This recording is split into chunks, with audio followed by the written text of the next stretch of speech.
Halo semuanya, kembali lagi di Pemasa Podcast Mahasiswa UNESA. Nah, Pemasa episode kedua ini kita bersama dengan narasumber hebat kita, Ibu Sheila. Ibu Sheila ini merupakan guru di SDN Manukan 2 Surabaya. Satu. Yang guru dari SDN Manukan aja. Manukan Kulon. Iya.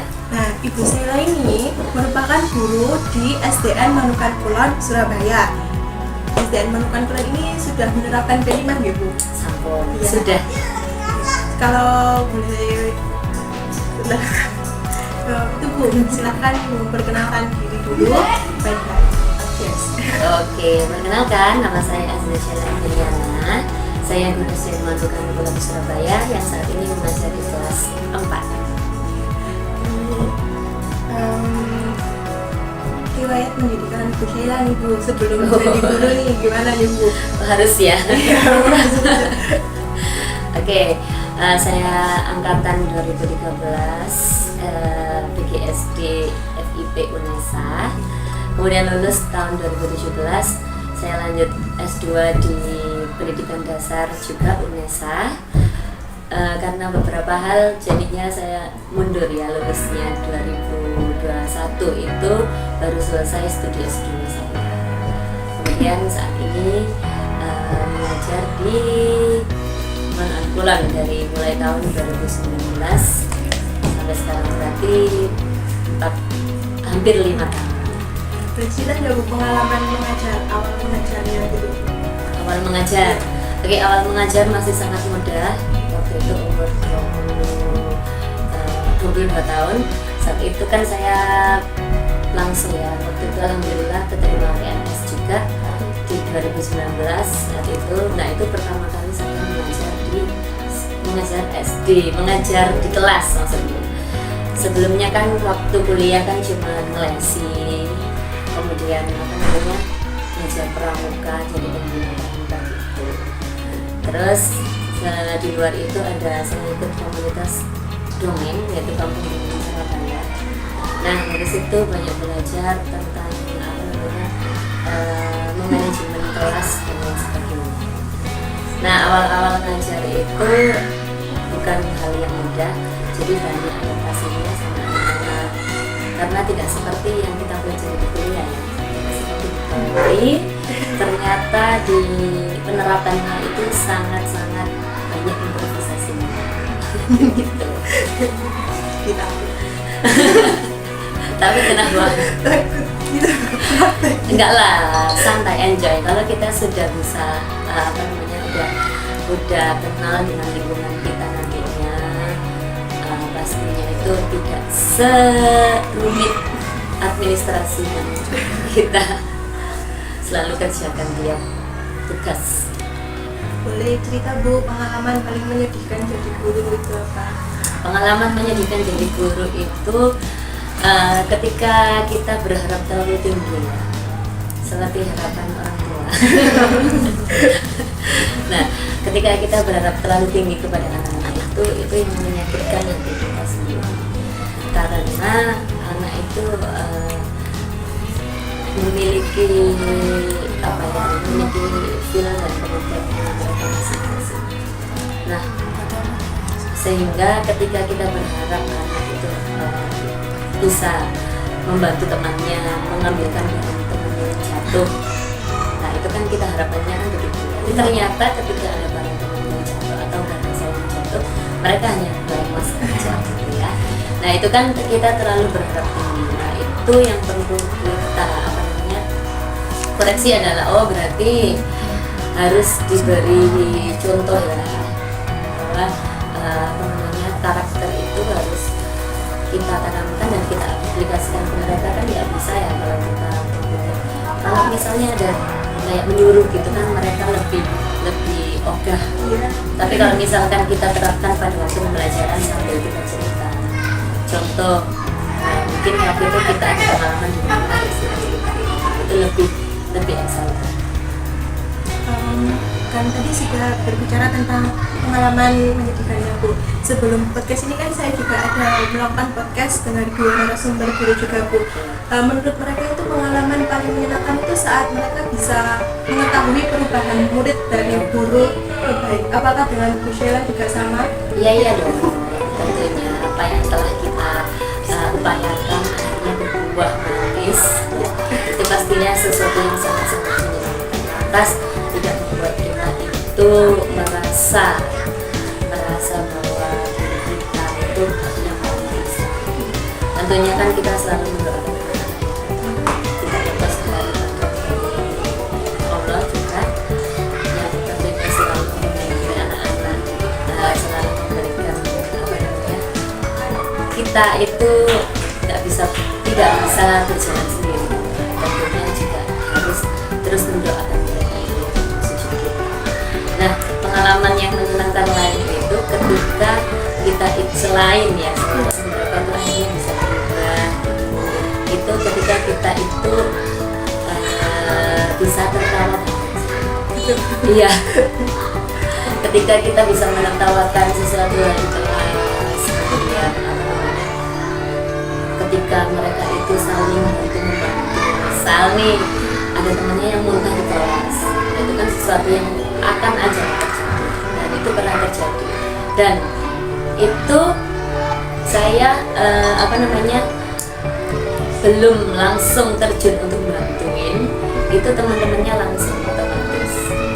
Itu kelas saya di tahun 90 lalu, jadi langsung saya tidak menyuruh. Loh, kenapa baru begitu aja langsung yang cewek itu sama ketua kelas langsung ambil ember sambil ambil tempelan sudah langsung. Terus selain itu juga ada laporan-laporan lain.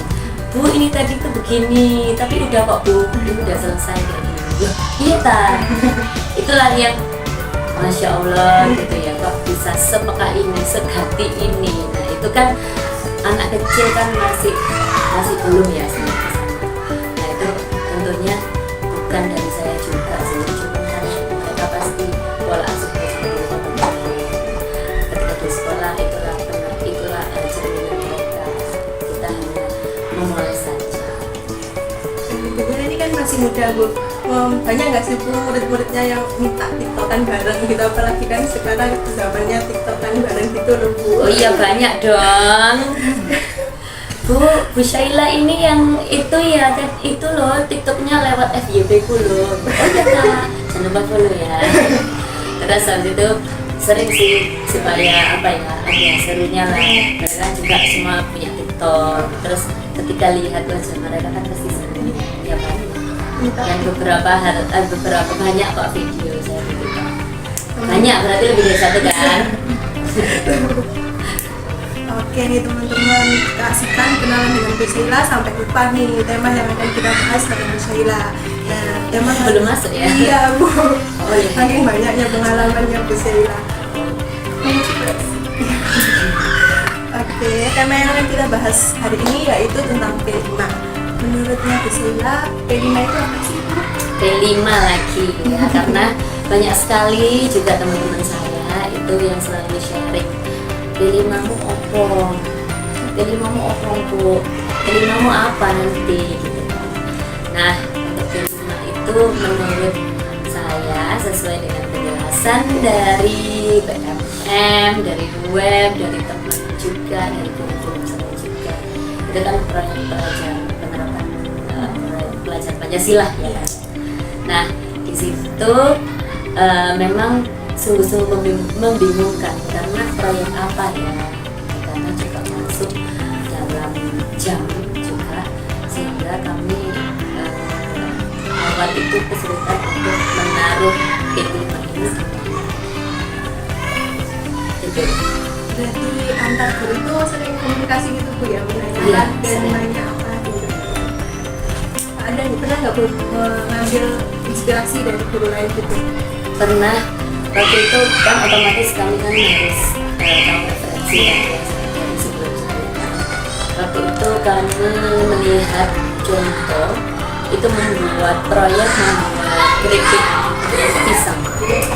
Nah oh ternyata P5 seperti itu, tidak selalu yang harus sesuai materi pelajarannya, tapi setiap materi pelajaran juga kita berikan P5-nya.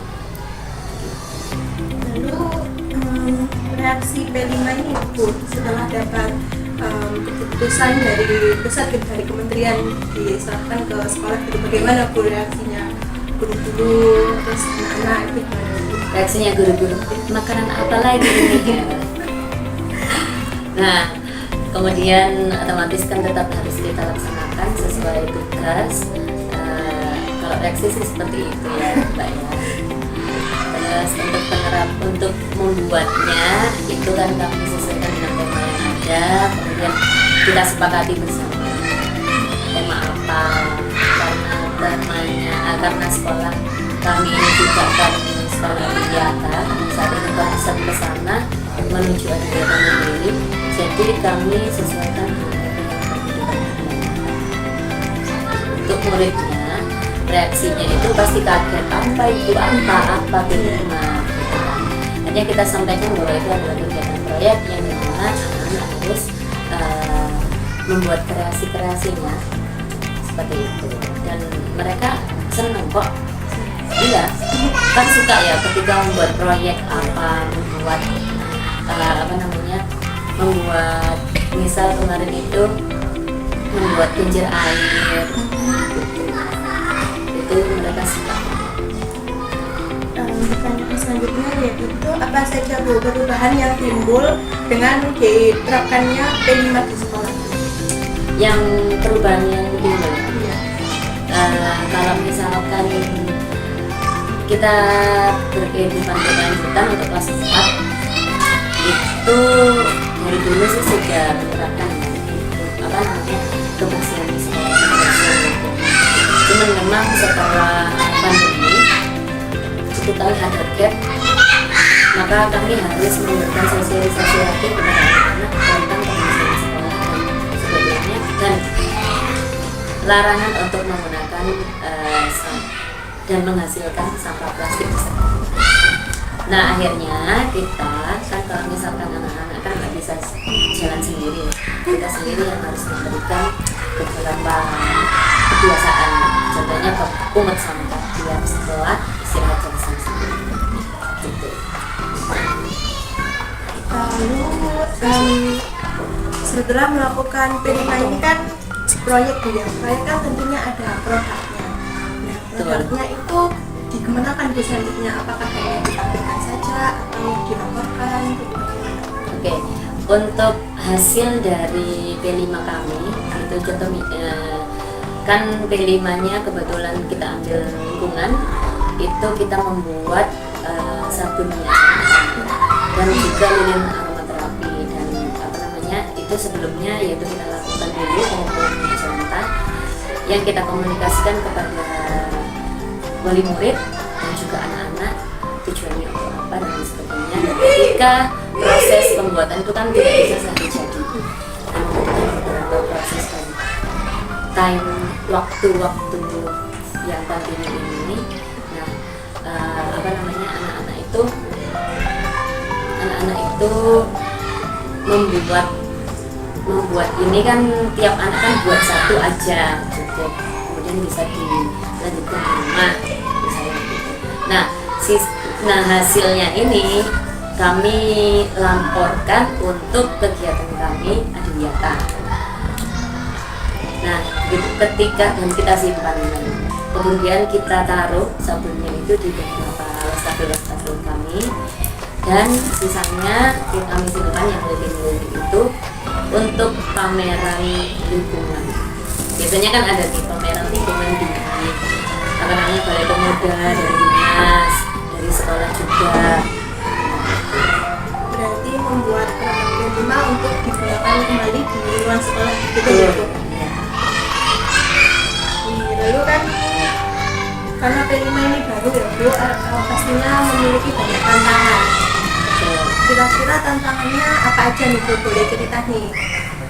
Tantangan P5 Tantangan P5 itu pasti kebanyakan kami itu bingung membuat proyek apa ya. Nah, karena selaras dengan programnya Surabaya Mengajar, ada kan ya Surabaya sekolah Surabaya SAS itu yang hingga siang sore. Nah, itu kebanyakan dari guru kan sudah memiliki beberapa pandangan dari situ. Oh, anak-anak membuat ini saja. Kan kemarin juga pernah. Jadi kita coba lagi dengan skala yang lebih besar. Terus tantangannya lagi itu kami harus mengkoordinasinya. Nah kan PR dan tanggung jawab koordinasi ini yang memang harus berat, sehingga karena kami harus memastikan bahwa semua anak itu melakukan gitu. Semua kelas juga harus berhasil melakukan ini. Begitu. Lalu kan pilar kelima ini ada berakhlak mulia, berkebinekaan sosial, mandiri, gotong royong, beranarkistis, dan juga kreatif.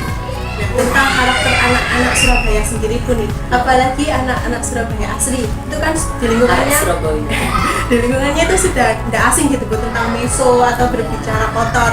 Itu bagaimana nih Bu cara Ibu memberi pengertian, memberi pengarahan kalau itu sebenarnya tidak baik? Oke, untuk masuk ke arek Surabayanya ya, kok iso gitu.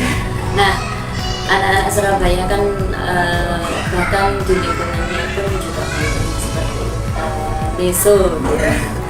Kemudian ketika mereka membawa dirinya dan pengetahuan lingkungannya ke sekolah gitu ya, hanya di sekolah kan rumah ilmu begitu ya.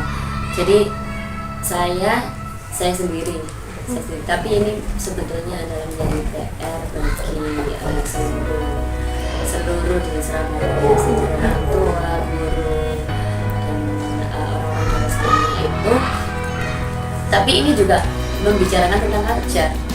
Nah, jadi saya tidak bisa yang berpihak, kemudian saya sebagai guru otomatis kan ya tidak boleh lah. Itu kan sebuah karakter, gitu kan, bicara kasar, bicara kotor kan tidak boleh. Nah, kembali lagi ke culture itu tadi. Maka ada beberapa hal yang culture ini semakin mendekatkan hubungan pertemanan malahan kan seperti itu. Nah, maka ketika ini saya berbicara sebagai guru di sekolah, otomatis tidak boleh berkata kasar, apalagi dengan emosi, sehingga memang pada kelas saya ya tidak boleh. Ketika saya terdengar ya, karena saya itu gimana ya, ketika saya di depan pun atau menerangkan pun, ketika ada yang ngobrol apa gitu langsung nyaut gitu, jadinya oh ngomong apa ya gitu. Jadi langsung menegurnya dan mengingatkan bahwa ini itu di sekolah gitu kan. Jadi tolong dijaga sopan santun, apa namanya, sopan santun etikanya.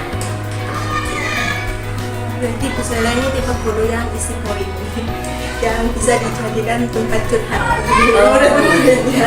Ya gitu deh. Curhatannya kecil itu apa deh sih biasanya? Curhatannya mungkin apa namanya, Bu aku tadi main ini sama ini, Bu tadi aku habis pramuka itu gini. Pernah nggak Bu kayak curhat ceweknya atau cowoknya? Kalau kelas 4 ya, Iya. saya kan bukan guru kelas 6, Iya. otomatis kalau kelas 6 kan sudah Iya. mengalami perubahan, otomatis gurunya kan secara psikologis dan lebihnya kan beda. Kalau kelas 4 sih mulai suka dengan mulai tahu rasa suka sama temannya lawan jenisnya. Nah itu apa namanya ya, saya tegaskan supaya mereka fokus dulu dengan tugas-tugasnya ya kan, perkaliannya gitu. Terus lalu di sini tuh tadi saya sempat melihat bahwa diwajibkan kuliah salat zuhur berjamaah bagi siswa-siswi. Itu pasti ada Bu yang buat apa sih salat gitu, bagaimana sih Bu lagi-lagi cara guru memberi pengertian kepada murid tentang pentingnya salat, manfaatnya seperti itu. Oke, pertama ini kan sekolah negeri yang mana apa namanya, iya bagian jadikan ada Kristen, ada Hindu, ada Buddha juga. Nah untuk yang Islam berarti ini ya.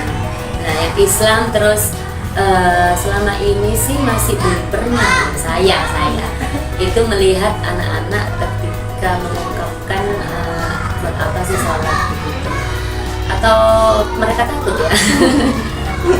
Tapi saat pelajaran agama kan juga selalu ya kak ya, kita itu guru agamanya itu selalu mengajak untuk sholat duha. Iya, ada ketika pelajaran dan itu hak prerogatif guru mau ngajak tiap pagi atau gimana. Nah, ketika guru agamanya itu ngajak sholat duha, itu ketika saya check in lagi tadi gimana sholatnya, siapa yang mimpin, adisku yang mimpin, terus tadi waktu sholat duha ada yang bertengkar atau gimana enggak, itu kan selalu dicekin ya. Terus waktu sholat duha itu ada yang nggak mau kena, tapi mereka itu turun ke sholat laki-laki balik ya, mereka pasti seneng kalau di luar kelas gitu sih. Terakhir nih Bu, harapan Bu Sela tentang project P5 ini. Harapan terakhir, ya. harapan P5 ya. Oke. Harapan P5 itu untuk peserta didik, untuk siswa, Bismillah selalu memberikan mereka itu ide-ide kreatif yang mana mereka akhirnya bisa mengisi kegiatan mereka sendiri itu dengan beberapa pikiran-pikiran yang positif. Jadi tidak mereka hanya melenceng, mereka cari kesenangan yang lain, makanya kesenangan mereka itu dengan jadi memberikan mereka apa yang motivasi dari diri. Mungkin itu saja. Lalu boleh nih Bu pesan-pesan buat adik-adik mahasiswa BKSD UNESA. Wow. Guru nih Bu, jadi calon guru.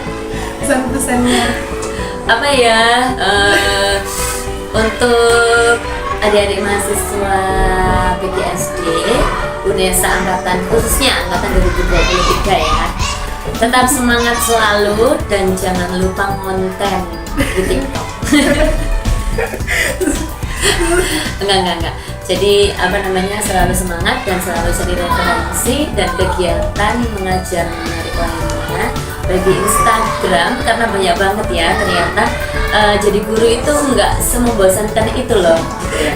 Jadi bisa ikut kegiatan-kegiatan komunitas di luar kampus, di luar sekolah untuk mengisi kembali kelas kita yang kosong, dan sehingga kita bisa membagikannya di sosmed kita, di peserta didik kita. Oke, semangat selalu. lupa ngontek. Baik, terima kasih Bu atas waktu yang diberikan dan terima kasih atas sharing sessionnya juga. Oke, sampai jumpa di Pomasa episode selanjutnya. Dadah.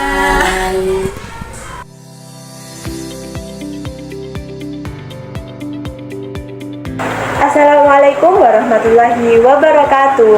Halo teman-teman, kembali lagi di Pomasa Podcast Mahasiswa UNESA bersama saya Safira Aulia Hidayat, salah satu mahasiswa S1 Pendidikan Guru Sekolah Dasar dari kelas 2023L dengan NIM terakhir 473. Senang sekali pada kesempatan hari ini saya berkesempatan untuk melakukan wawancara dengan salah satu guru yang mengajar di SD Negeri Kalipecabean, yaitu Ibu Zainab.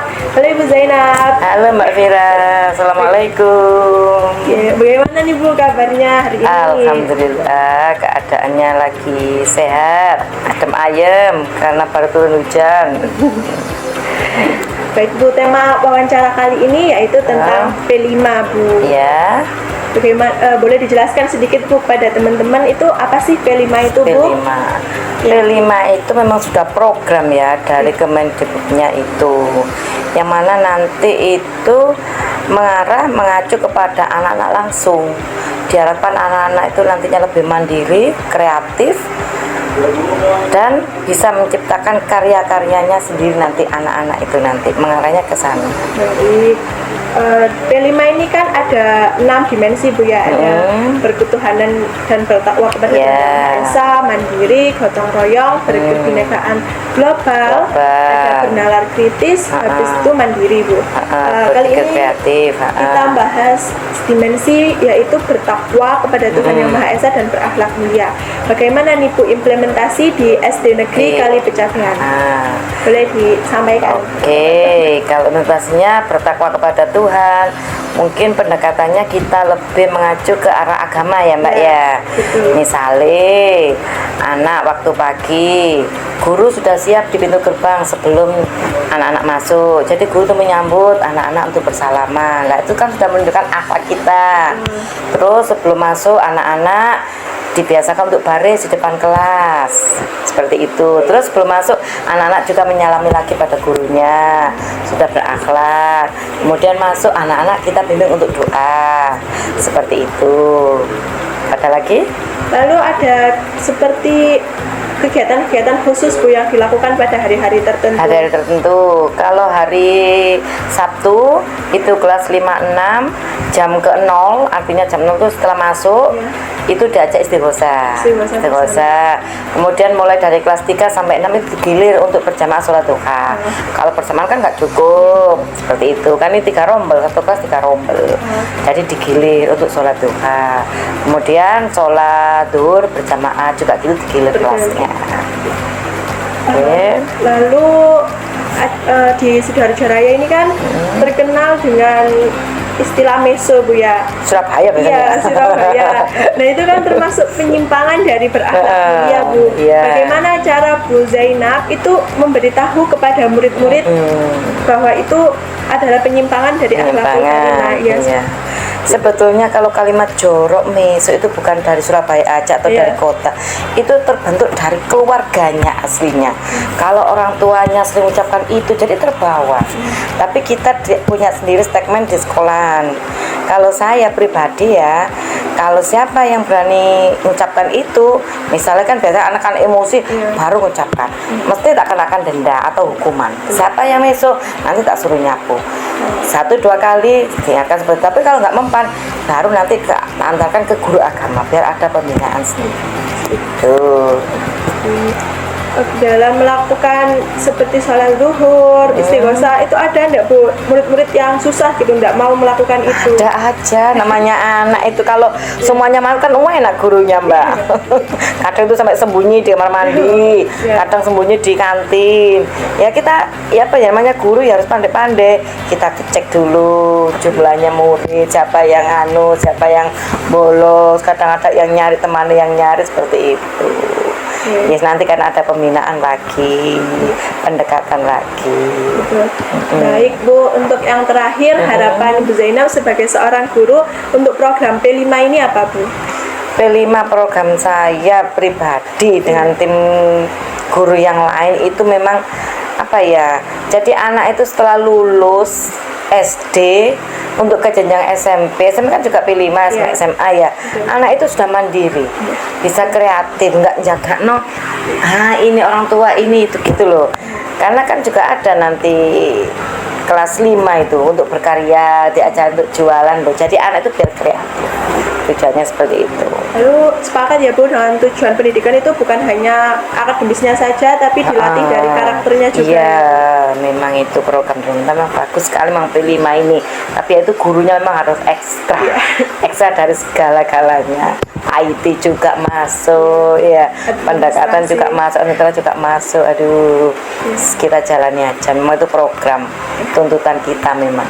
Bertanggung jawab Bu ya. Harus. Baik, terima kasih kepada Bu Zainab tentang ceritanya terhadap pengimplementasian P5 di SDN Negeri Kali Pecabuhan. Harapannya agar P5 ini dapat membuat siswa ini lebih kreatif Bu ya setelah lulus dari berakhlak karimah yang baik tentunya ya. Dan juga mandiri. Amin ya seperti itu. Baik, terima kasih Bu Zainab atas waktu yang telah diberikan. Mohon maaf apabila ada kekurangan. Sampai jumpa di Pemasa episode selanjutnya. Dadah.